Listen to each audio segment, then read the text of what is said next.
Hi, hello everyone. Welcome to Archivation Academy.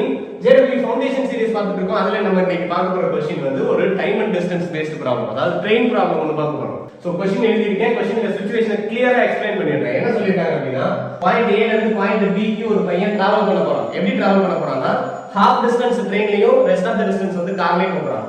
ரெண்டு situation கொடுத்திருக்காங்க. First situation என்னன்னா 250 kilometre ட்ரெயின்ல போறான் பிளஸ் ரிமைனிங் டிஸ்டன்ஸ் அதாவது 120 டிஸ்டன்ஸ் வந்து 120 கிலோமீட்டர் வந்து கார்ல போறான். அவனுக்கு டைம் 4 ஹவர்ஸ் ஆகுது. சோ டோட்டலா 370 கிலோமீட்டர் அப்படின்னு கொடுத்திருந்தாங்க. அதுல 250 ட்ரெயின்ல ரிமைனிங் 120 வந்து கார்ல டைம் டேக்கர் வந்து 4 ஹவர்ஸ். சரிங்களா? நான் மறுபடியும் என்ன பண்றேன்? இல்ல எனக்கு இப்படி கம்ஃபர்ட்டபிளா இல்ல. நான் என்ன பண்ண போறேன் அப்படினா 130 கிலோமீட்டர் வந்து ட்ரெயின்ல போறான். ரிமைனிங் இருக்கிற 240 கிலோமீட்டர்ஸ் வந்து கார்ல போயிடும். அப்படி போச்சுனா என்ன ஆகுது அப்படினா 4 ஹவர்ஸ் போன டிராவல் வந்து 4 hours 18 minutes எடுத்துக்குது. 18 minutes எக்ஸ்ட்ராவா எடுத்துக்குது அப்படினு சொல்லிருக்காங்க. சோ இந்த ரெண்டு சிச்சுவேஷன்ல இருந்து அப்ப ட்ரெயினோட ஸ்பீட் என்னவா இருந்திருக்கும், காரோட ஸ்பீட் என்னவா இருந்திருக்கும் அப்படிங்கறது தான் क्वेश्चन. சோ சிச்சுவேஷன் எப்படி ஈக்குவேஷன் அப்ளை பண்ண போறோம் பாருங்க. நமக்கு டைம்க்கான ஃபார்முலா தெரியும். Time distance by speed. So distance கிளியரா தெரியுது, ஸ்பீட் நமக்கு தெரியாது. ஏன்னா ஸ்பீட் தான் கண்டுபிடிக்க போறோம். இப்போ ஈக்குவேஷன் எப்படி ஃபார்ம் ஆகுது அப்படினா ஃபர்ஸ்ட் 250 இல்லையா? So 250 divided by x plus 120 divided by y is equal to 4 hours. இந்த ரெண்டு டைம் டேக்கிங்கையும் சேர்த்து 4 hours ஆயிருக்கு. இந்த ஈக்குவேஷன் எப்படி மாடிஃபை பண்ணலாம்? ஆக்சுவலா டினாமினேட்டர் வேரியபிள் வந்து அது a ன்னு எடுத்துக்கலாம். இல்லையா? 1/x a ன்னு எடுத்தோம்னா 250a plus 120b is equal to 4. இது ஈக்குவேஷன் 1 ன்னு கிடைச்சிருக்கு.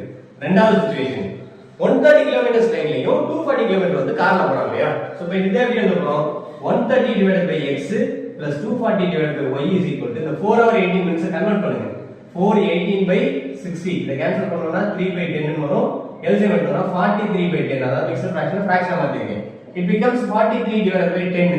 இத வந்து a க்கு மாத்தணும்னா 130a plus 240b is equal to 43 by 10. So இந்த 10 இங்க கிராஸ் மல்டிப்ளை ஆயிடுச்சுனா 1300a plus 240b is equal to 43 அப்படி கிடைச்சிருக்கு. இது ஈக்குவேஷன் 1, இது ஈக்குவேஷன் 2. இந்த ரெண்டு ஈக்குவேஷன் நம்ம என்ன பண்ணலாம்? எலிமினேஷன் மெத்தடோ சப்ஸ்டிடியூஷன் மெத்தடோ ஏதோ ஒண்ணுல சால்வ் பண்ணனும்னா நமக்கு ab யோட வேல்யூ கிடைக்கும். சோ இது ரெண்டையும் சால்வ் பண்ணும்போது எனக்கு a யோட ஆன்சர் வந்து 1/100 ன்னும் b யோட ஆன்சர் வந்து 1/80 ன்னு கிடைக்குது. இந்த சால்விங் ப்ரொசீஜர் ரொம்ப ஈஸி. நீங்க ட்ரை பண்ணி பாருங்க. உங்களுக்கு ஆன்சர் வரலன்னா கமெண்ட் செக்ஷன்ல சொல்லுங்க. நான் ஆன்சர் என்ன போட்டுறேன். சோ a யோட ஆன்சர் 1/100, b யோட ஆன்சர் 1/80. பட் எனக்கு தேவை xy தான். ஏன்னா xங்கிறது தான் ட்ரெயினோட ஸ்பீட், yங்கிறது தான் காரோட ஸ்பீட். நான் எப்படி அச்சீவ் பண்ணேன்? a வந்து 1/x ன்னு எடுத்தேன். அப்ப 1/x = 1/100. இது வந்து x = 100 km/h அப்படின்னு நமக்கு கிடைச்சிருச்சு. b ங்கிறது என்ன எடுத்துறேன்? 1/y = 1/80. அப்ப y = 80 km/h அப்படிங்கிறது கிடைச்சிருக்கு.